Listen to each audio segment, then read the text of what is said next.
guys? Just got out here to a no cool call. It's a new Bryant package unit that we installed maybe about 1.5 years ago, something like that. And just show you what I found. First thing customer said is the unit comes on and runs, but it doesn't cool. So first thing I did is pull this compressor door off, just start taking a look around. I was going to hook up the gauges, but the first thing I noticed was signs of refrigerant oil.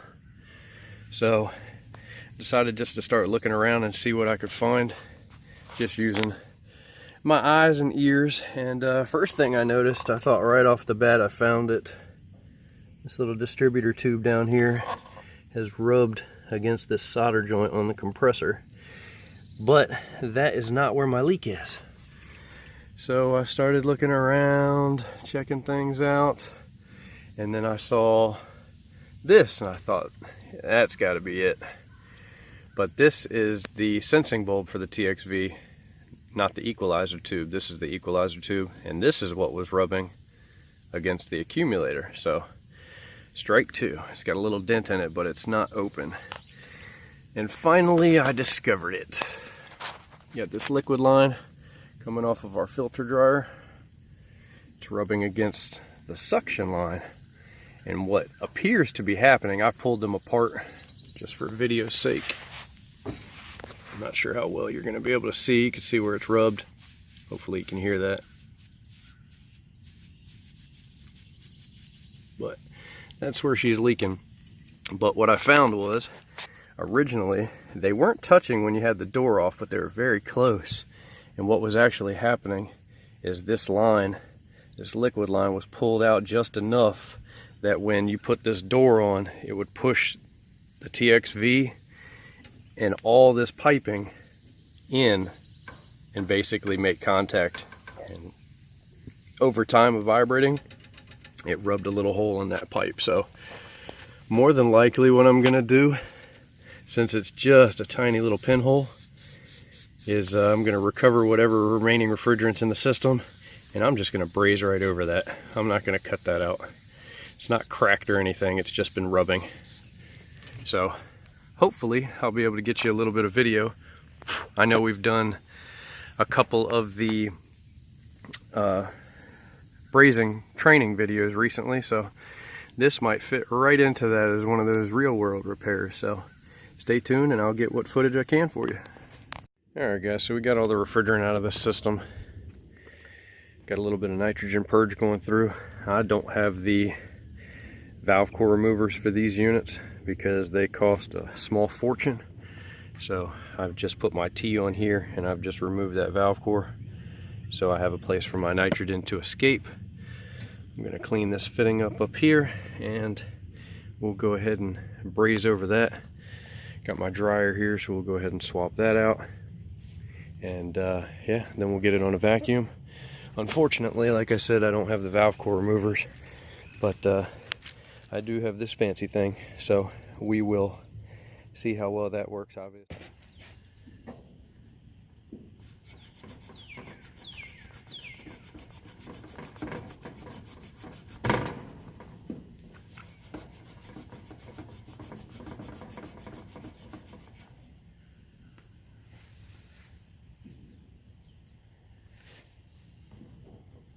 Hoping to not get caught in the rainstorm or you're going to see me get soaked on video.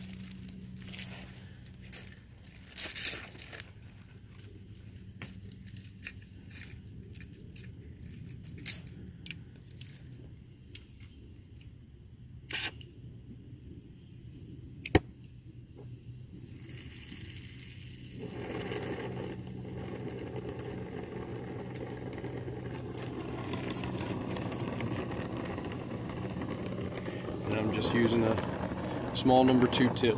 nothing fancy. Try to get in a position where I can do this without getting in the camera view.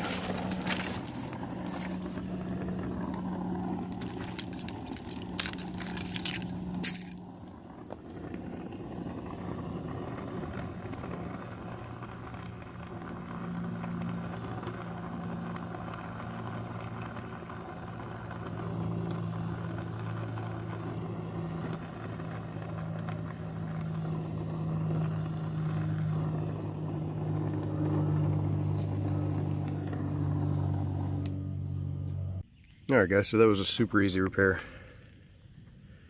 Hopefully you can see that right there. But no different than the techniques I was using in the brazing videos that I've recently posted. But now, like I mentioned before, I'm going to go ahead and just gently braze over that, just because there is a significant dent or scrape on the pipe. So I'm just going to braze that over just to be proactive.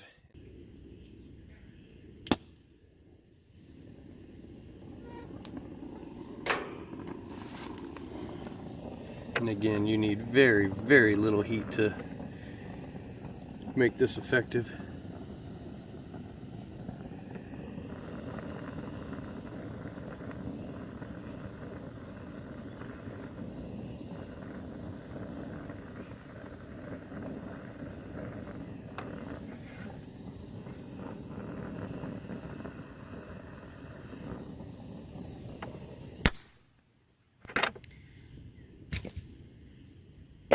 And it's as simple as that, guys.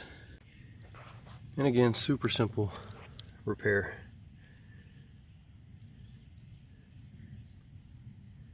But now I'm comfortable in saying that that's not going to leak anytime in the future. So again, like I said, once I finish everything, I'll bend everything out of the way and make sure nothing's touching anywhere. Also, I'm going to bend this liquid line so this power head on this TXV doesn't push against this service door, because if you look, basically the way it's sitting right now, that when you push this door on, it's going to push this pipe, and who knows what's going to rub once the door is closed. So we will make those adjustments once we get ready to put everything back together. But I'm going to go ahead and pressure test real quick, just make sure those are good. Then I'm going to swap out that dryer, which my new dryer is right there, and then we'll fire up the field piece and get this thing pulled down.